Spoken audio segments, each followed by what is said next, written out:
Sunday, isn't it? Um, Not that it makes a difference, except more people turn up on the heath. That annoys me. I would go around going, "Where are you from? You don't live around here."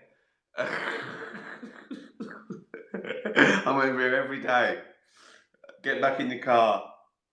Um, how are you? Where are you? Where are you watching from? It snowed in London, so I went out for a walk, and halfway round, it properly started snowing, and within half an hour, it was settled. It was lovely. Big, big flakes, perfect for snowballs. Um, so yeah, right. Oh yeah, I said where are you? Where's Pickle? She's out there meowing. Uh, Brooklyn. Um, where's that? Eastbourne. Uh, how is the snow? It's great. Love it. Although I went for a run and it was a bit tiny steps. I was sort of. It was like it wasn't so much running as Derek walking. It was. I don't want to fall over. I just can't stand. And when people were sort of like walking normally because they got proper boots on and they're catching me, I think you better not get too close because that'll make me.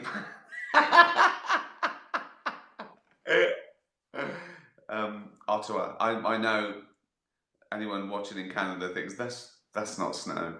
That's not snow. We had an inch of snow, right? And um, so I've got loads of questions. I won't get to them all. I'm getting millions now.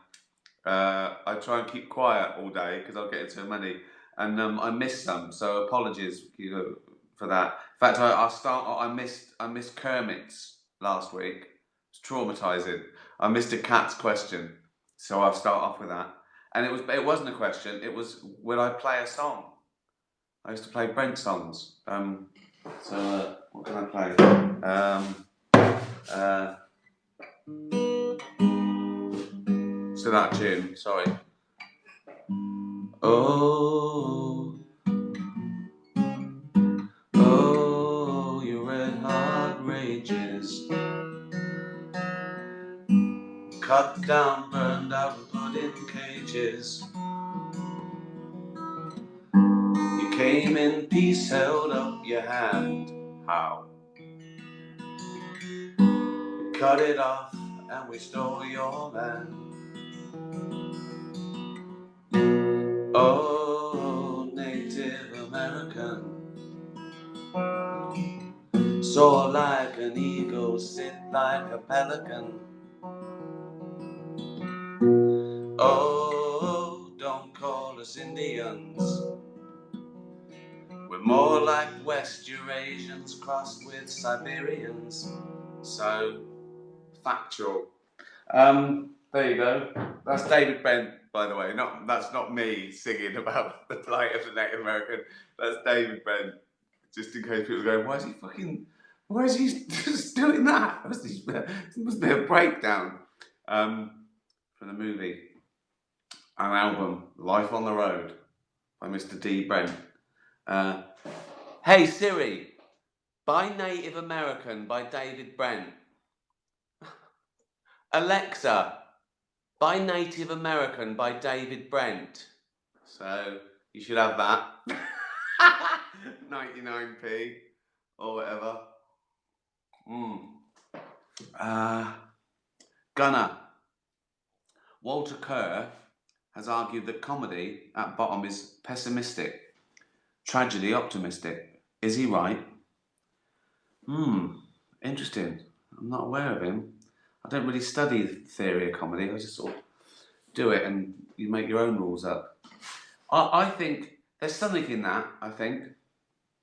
I think some people, well, in Shakespeare's day, a tragedy ended in a funeral and a comedy ended in a wedding. So it was, comedy meant sort of light-hearted, good times, something positive. And then it sort of went, comedy was sort of like, laughing at ourselves. Satire was more hopeful that it was going against power and to change things, exposing stuff. So they're vague sort of definitions, but, you know, I don't subscribe to the rules, what you can and can't joke about, or what's right and wrong. You know, because people are different as well with what they say and do, and what they joke about amongst themselves that they wouldn't do in public because it could be taken wrong. So it's not really about principle. I think it's about polite society more than anything. The rules of comedy, and I don't think there are really. You can't help what you laugh at either. So if someone tries something funny and someone says, "Well, you can't laugh at that because of this," you go, "Well, I just did." Do you know what I mean? It's like, it's too late. I did. Um, I think comedy at its best, and both at its funniest and most useful, if that counts at all, is it says we're all idiots and we're all going to die, so don't worry about it. That's what I think. That would be my principle in stand-up and, in narrative stuff. It's like we're all idiots, but it's fine, isn't it? Because we're all idiots. And anyone who thinks they're not an idiot, they're an idiot. So, does that answer your question? Probably not. Joey, how many times can you say red lorry, yellow lorry fast without getting your tongue in a twist? I don't know. I've honestly never tried. Red lorry, yellow lorry, red. Oh, red lorry, yellow lorry, red lorry, yellow lorry, red. Is this entertaining? A cat trying to get me to do a. I'm not a pheasant plucker. I'm a pheasant plucker's son, and I go on plucking pheasants till the pheasant plucking's done. Bucket with your fuck it. It's all good stuff. It's all classic, classic material for cats and dogs. If you're a human watching this, you'll probably think, well, that's not very good comedy. Honestly, this is, if you had a cat and dog, this is killing. This is killing in the pet world, this shtick. This is my life now. Tony, just like the moral dilemma Larry David had in Curb when Richard Lewis needed a kidney, would you be willing to donate an organ to a mate or family member if they needed to save their life? Oh, fucking hell. Oh. A mate? No, out of the question. I don't know a mate that knows me that expect it. I mean, my family wouldn't expect it, but you've got more chance of being compatible, haven't you? I don't know how it works. You got to take the fucking test, haven't you? At least, and just hope you're not and hope you're not a match. So I take the test. When you got family, we've got a day. Rick, can we test you? I go, yeah. And I go, oh, negative. And I go, oh, fuck. Well, I probably would now. I could lose one, couldn't I? I'm fucking. How long have I got anyway? Have it. It's no good. You can fucking have it. You can have my liver as well.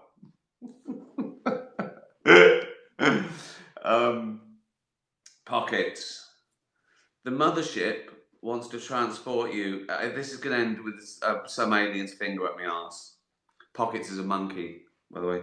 The mothership wants to transport you far into the future to help floundering humans learn how to start a kinder society. Which 3 books would you bring them to help get this going? Well, it's the future, isn't it? They've got the books from the past, haven't they? I turn up with a book and they go, yeah, we've got it. It's in the library. It's not like going to the past and going, look at this book, and then going, oh, what, fuck me, that's amazing. Who wrote that? So they've lost all books. They've got big brains, and I don't know, weird eyes and like no teeth. It's just soup. It's just soup in the good. It's made out of all protein is sort of just made out of fucking sort of insects and stuff. And they just sit around just on fucking Google all day, sucking liquidized insects. That they don't give a fuck about anything. And I turn up eating a eating a sandwich. They go, "There's a sandwich." I don't know, you fucking dopey cunt. Eat your fucking insect porridge, twat. Right? And they and they've got. I'm riffing here. They got thought police who just come in and go, "Who's that saying to eat a sandwich?" I mean, this got in here, right? And I got three books to convince them. They read that, they go, "Oh, that's lovely. That we're going to change our ways." I don't know why the future society would be less kind. I reckon I don't know. It's going the other way, isn't it? Society is getting sort of kinder, isn't it? If you look at it, I mean, it's blips. There's little blips, but I think in general, I'm arguing with a monkey here. What three books? I just choose my favourite books. I Robinson Crusoe, classic, nothing like it, is there really? Count of Monte Cristo, that's a good one, isn't it? Christmas Carol. Oh, Christmas Carol. Done. Done. Just that. And I go, you should see the Muppet version. They go, "What a Muppets." Eat your slime, you earwig sucking twat. I'm going back to the present. Oh God. I've done what have I done on these? I've done 160 or something of these. All free. A billion free minutes of people have watched it. I haven't done a billion minutes. The amount of people that watched it times by how many I've done, times by how long they are, was a billion free minutes. I'm thinking of doing a podcast though. All the shit questions on here, they are shit and it's bollocks. But I was thinking that if I crunch down all the little insights about writing and comedy, that might be a nice podcast. But I don't want to alienate people who don't want to do writing or comedy for a living. So I can make it interesting. So I could do it anecdotally and make it fun. But I could also give insights. Would that be interesting? Would someone better sponsor that? I want money for that. I want 50 grand per podcast on writing and stand-up and acting and the business. I want someone to stump up. I want some fucking lager or whiskey to stump up the money for that. I'm sick of doing it. I've got my real job to do as well. Writing Afterlife 3, doing the next stand-up tour, doing the stand-up tour after that, doing the next fucking thing after Afterlife. Because I've decided to end that. It's the most watched British comedy. Kill it. Start again. Do the really fucking hard bit. At my age, with my back and my distended fucking testicles. What's the point? Just give me some money.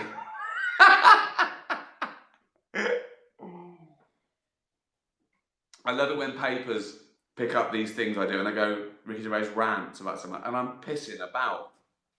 It must be a slow news day, but every single day a paper picks up something, rants about this or that. Well, I'm just having a laugh. Just say he was having a laugh. Just say Ricky Gervais had a laugh and talked bollocks, and he then do the. I hate the clickbait because it makes me look like some bitter old twat. Do you know what I mean? And I'm taking the piss. It's obvious to you, but they take it and people go, "Oh, why was he ranting against that?" I wasn't. I was having a laugh. Rants against aliens. Saying the future.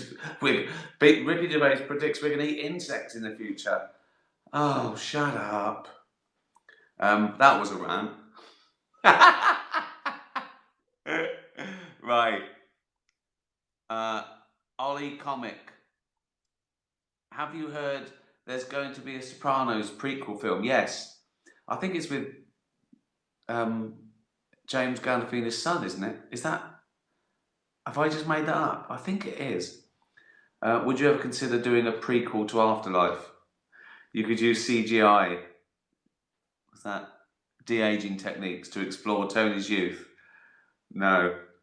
How he found his love. I mean, I couldn't do it. It's a good idea, but not for me. And de-aging as well. So I'd just have I'd have a 20-year-old face, but I'd still walk like a fat 59-year-old.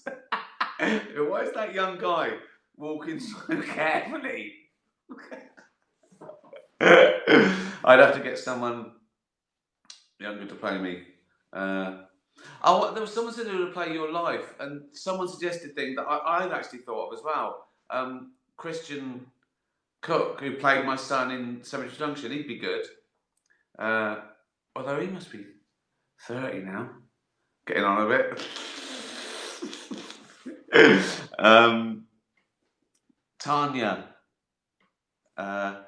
which character that you have written and played is closest to your true inner soul? Oh, that's really difficult because they're all a bit of you, and you take that bit of you and exaggerate it. Like there's a bit of Brent. There's a bit of Brent in everyone, you know, you showing off and, you know, putting your foot in it type thing, wanting to be an entertainer. Derek, you know, the love of dogs, the talking too much, wanting to know everything like a kid. That's a bit of me. Andy Millman, that sort of thing. Like, oh, I've got to do something. Lazy, just people annoying him. Tony, it's Tony from Afterlife. It is Tony from Afterlife, I think. Because that I started with that sort of. It's realer as well. It's the realist, I think, out of all of them. So probably that one. Except I'm not depressed and suicidal, which is a big part of why he acts. So it's a mixture. They're all a bit of me, aren't they? Bella, I love a frisbee, possibly even more than a really good stick. But my mum is rubbish at throwing them. She has thrown them into various trees, ponds, and even a disused quarry, never to be seen again. Are you any good at throwing frisbees? If you do so, do you have any advice for her? I don't think I can throw a frisbee, yeah, but it's quite a skill, isn't it? To do that thing when it just goes like 100 yards. But you don't care, Bella, do you? It doesn't have to be that good, does it? You're just going to run around, catch it, and bring it back anyway. How good do you need it to be? It's fine. Just don't. I'm always worried that you throw a ball when it goes somewhere. I worry about dogs when they jump over ditches. I think, why don't dogs sprain their ankles more? I'm nervous. When dogs are playing and they sort of flip over, I just think, oh, they're at their back. They haven't. But they catch things. Like puts a stick. So you have got to be careful though. You shouldn't throw like sticks like that because it can stick in and they can pick up like that. Some dogs can swallow balls or get stuck, so they use them on the string. I had a special sort of foam rubber stick made for Afterlife when I throw it for Andy because you're just not meant to throw. I mean, you can throw it sort of like that, and if they're big enough, it's not going to stick in. But I would worry about a dog. I just worry about a dog, just because they're idiots. Val T, you're asked to make a new episode. You're asked to make a new episode of a favourite TV show from your youth, using any actors, including yourself. Which one would you choose? Oh, well, it's sort of weird, isn't it? Because the ones you love, you don't want touched. You know, I don't want to. You know, my favourite show, Columbo. I don't want it to be remade because it wouldn't be the same. I used to love the Waltons, but it wouldn't be the same. So it's a really difficult one. You'd have to choose a show that has a good idea but that was shit that you didn't like, but it's a good idea. TV show using any actors, or one that didn't matter who it was in it, like an adventure or something that didn't. Robinson Crusoe. I think that would be good. There's only I've only seen one version. I think it was a Swiss version when I was a kid, and it went da da da da da da. Da, da, da, da, da, da, da, da. And I think it was overdubbed. So it would be him. It was, I must make a fire. And he'd be doing, I broke my knife, but it was a blessing in disguise because it caused a spark. I love that show. Could they do that with a fat 59-year-old? Imagine how whingy I think. I'd be on a cruise and I'd go, fuck's sake, fucking fire. Fucking nothing from the ship. What about, that would be great, wouldn't it? Just a realistic, just cry for the first night in the cave looking for fucking spiders. And then think, how am I going to get out of this shit? Oh, fucking hell. I do the realistic version of Robinson Crusoe with me.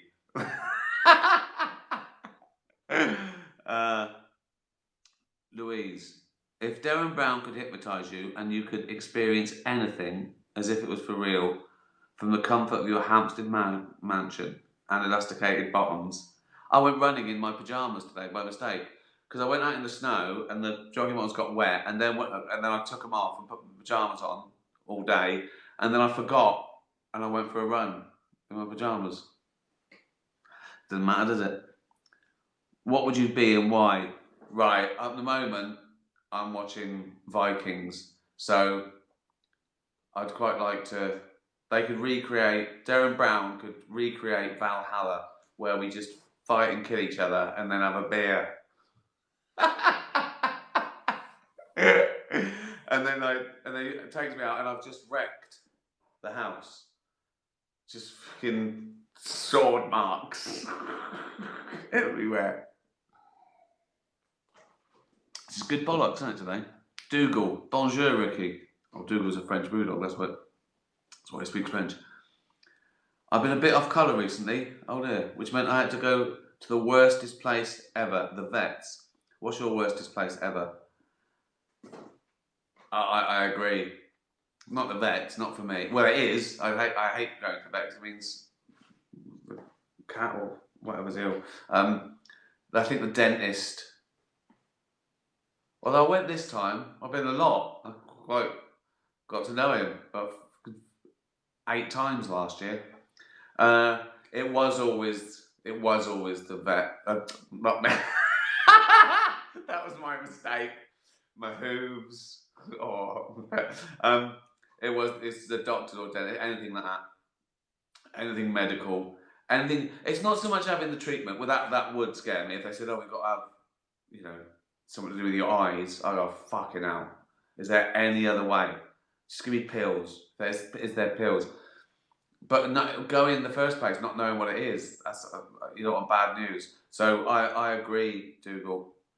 Yeah, human vets or doctors, as we call them, doctors and dentists. They're the scary bit, aren't they? Freya, if David Brent and Foregone Conclusion were to go on a big tour, who would be the support act? Difficult, isn't it? Because you want people to know it's comedy. Well, they do. If they bought a ticket, they know. But you don't really want to just do a stand-up. I have done though. I did do stand-up, and that worked. Barry from EastEnders. Let him do a couple of songs. Something inside so strong. Ooh, no. Yeah, Barry. Or Les Dennis doing something like that. Titch, morning uncle. Mummy and Daddy used to have a big round rug and they would wrestle on it.